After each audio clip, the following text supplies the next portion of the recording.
There comes a moment in life when the mirror stops being just a reflection and starts becoming a battlefield.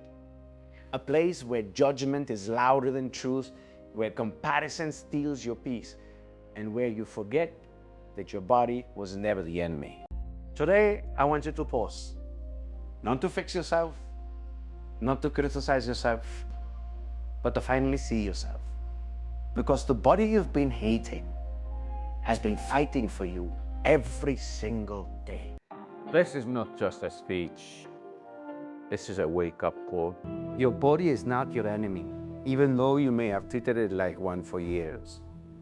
Somewhere along the way, a quiet shift happened. What was once a home became a project. What was once a source of life became something to fix, to shrink, to control, to hide. You began to measure it, judge it, compare it, criticize it, and slowly, without even realizing it, you turned against the very thing that has been carrying you through every moment of your existence.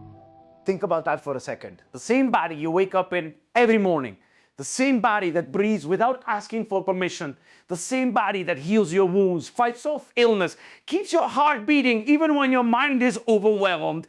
That is the body you've been at war with. And the truth is, it has never been at war with you. Your body has never betrayed you.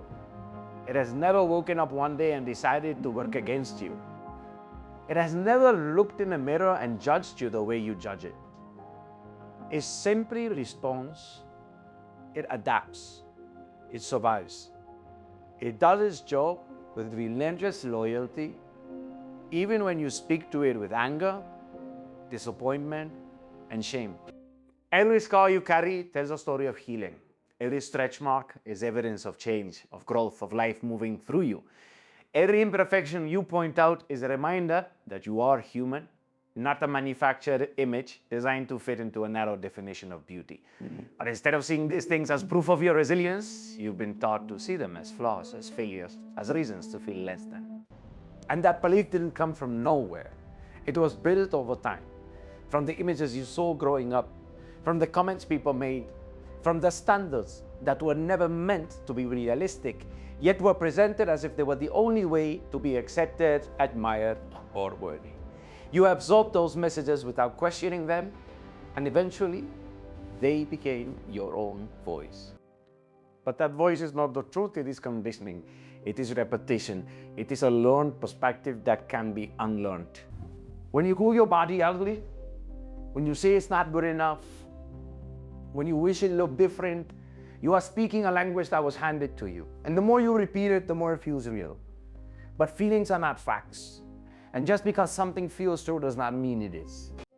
Your body does not need to earn your respect. It does not need to meet certain criteria to be worthy of care. It is already worthy because it is yours, because it is alive, because it is the only place you will ever truly live. Imagine treating a friend the way you treat your body. Imagine pointing out their flaws every single day, reminding them of everything they are not, comparing them to others, telling them they need to change before they deserve love. That friendship would not survive. It would collapse under the weight of constant criticism. And yet, that is the relationship many people have with themselves.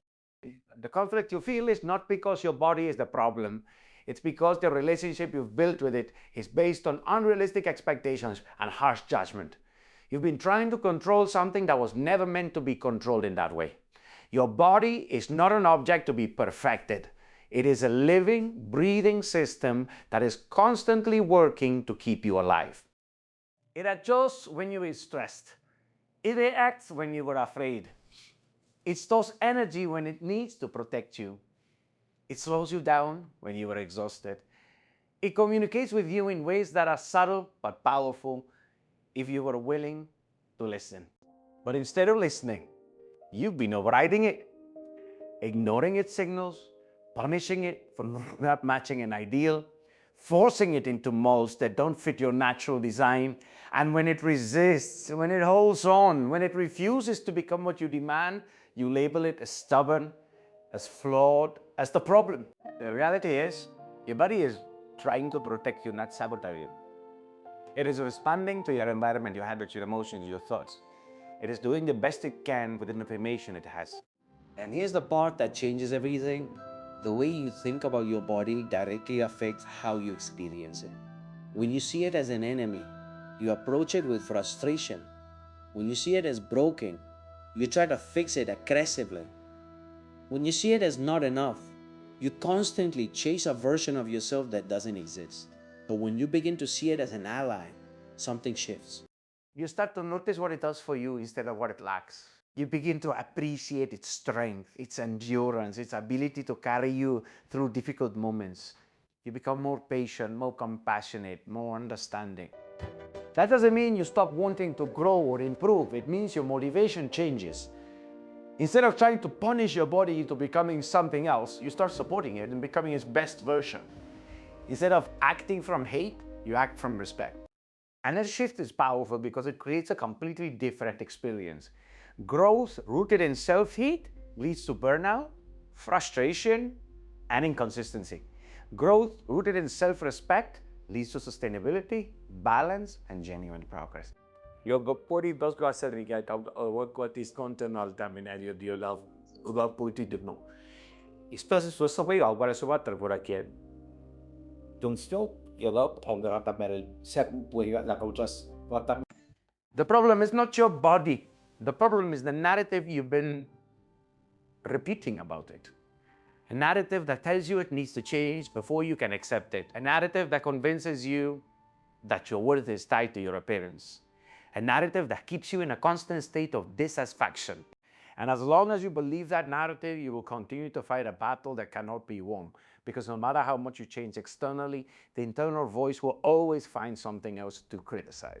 Breaking that cycle starts with a simple but difficult realization. Your body is not your enemy. It never has been. It has been your partner in survival, your companion in every experience, your foundation in every moment of your life. The anger you feel, the frustration and resentment, it's really, but it's misdirected. It's not your body that deserves that energy. It's the beliefs you've been carrying that need to be questioned. What if, instead of waking up and looking for flaws, you started noticing function? What if you paid attention to what your body allows you to do rather than how it looks while doing it? What if you recognize that being alive in this moment, in this body, is something that was never guaranteed? You don't have to love everything about your body overnight.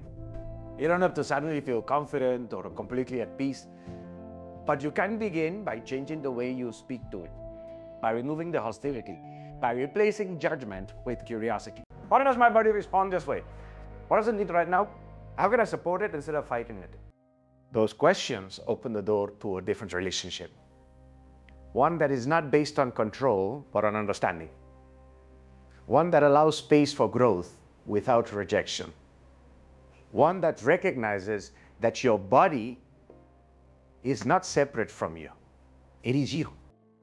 You are not a mind dragging around a body that disappoints you. You are a whole system, interconnected, constantly influencing itself. The way you think affects how you feel. The way you feel affects how you act. The way you act affects how your body responds. So when you choose to see your body as an enemy, you create resistance within yourself. You create tension, stress, and disconnection. But when you choose to see it as an ally, you create alignment, you create cooperation, you create a foundation for real change. And that choice is available to you even if it doesn't feel natural at first, even if the old thoughts are loud, even if the habits of criticism are deeply ingrained. Because at the core of it all, beneath the noise, beneath the conditioning, beneath the expectations, there is a simple truth that has always been there. Your body is on your side. The illusion of perfection is one of the most powerful lies ever created. Not because it is obvious, but because it is subtle, persistent, and deeply ingrained in the way you see yourself and the world around you. It doesn't announce itself as a lie. It presents itself as a goal, something admirable, something worth chasing. It whispers that if you just looked a little different, If you just fixed a few things, if you just reached a certain standard, then everything would fall into place. You would feel confident. You would feel accepted. You would finally feel enough. But what you've been chasing is not real. It is a moving target, constantly shifting, constantly evolving, never allowing you to arrive. The version of perfection you have in your mind did not originate from within you. It was constructed, carefully shaped by media, by culture, by industries that profit from your dissatisfaction. It was designed to be unattainable because if you ever truly reached it, the system built around it would lose its power over you. Look closely at what you've been comparing yourself to. Images that are filtered, edited, curated, and staged. Bodies that are posed in the most flattering angles, under perfect lighting, often enhanced by digital manipulation or even surgical alteration. Moments that are selected from hundreds of attempts, presented as if they are effortless and natural. And yet, when you look at these images, you don't see the process behind them. You see the final result and measure yourself against it as if it were reality. That is where the illusion begins to take hold. You start believing that what you see is normal, that it is achievable with enough discipline, enough effort, enough control. And when your real human body does not match that image, you assume that you are the problem. You think you are not trying hard enough. You think you lack willpower. You think you are failing. But you're not failing. You are comparing yourself to something that was never meant to be a fair comparison. Perfection, as it is presented to you, is not a state of being. It is a concept that thrives on your insecurity. It depends on you feeling like you are always one step away from being better, but never quite there. Because the moment you feel complete, the moment you accept yourself as you are, the illusion loses its grip. And that is why it keeps changing. Trends shift, standards evolve. What was considered perfect 10 years ago is no longer the ideal today. What is praised now will eventually be replaced by something new. The goalpost is constantly moving, ensuring that you remain in a cycle of striving without satisfaction. Think about how exhausting that is, to constantly chase something that has no finish line, to invest your energy, your time, your emotions into becoming a version of yourself that is defined by external standards, to delay your own acceptance, your own peace, your own confidence until you meet conditions that were never stable to begin with. The illusion of perfection convinces you that your worth is conditional, that you must earn it through appearance, that you must prove it by fitting into a specific mold. And as long as you believe that, you will continue to see yourself as a work in progress rather than a whole person. But perfection is not what you think it is. It is not flawless skin, a certain body shape, or a specific number on a scale. It is not about eliminating every imperfection, but controlling every aspect of how you look. Because even if you manage to achieve that, the feeling you're searching for would still be out of reach. The feeling of enoughness does not come from perfection. It comes from acceptance. And acceptance cannot coexist with the belief that you must be perfect first. The more you chase perfection, the more you reinforce the idea that you are not enough as you are. And that belief becomes the lens through which you see everything. You stop noticing what is good, what is strong, what is unique about you, because your focus is always on what needs to be fixed. You begin to divide yourself into parts, the parts you like and the parts you don't, the parts you show and the parts you hide, the parts you accept and the parts you reject. And in doing so, you create a constant tension within yourself, a feeling that you are never fully at ease in your own skin. But what if the problem is not your body, but the standard you are measuring it against? What if the issue is not that you are imperfect, but that you have been taught to see imperfection as something negative? Imperfection is not a flaw in your existence. It is a natural part of it. It is what makes you real. It is what makes you human. The lines, the asymmetry, the variations, the uniqueness, these are not mistakes. They are expressions of life.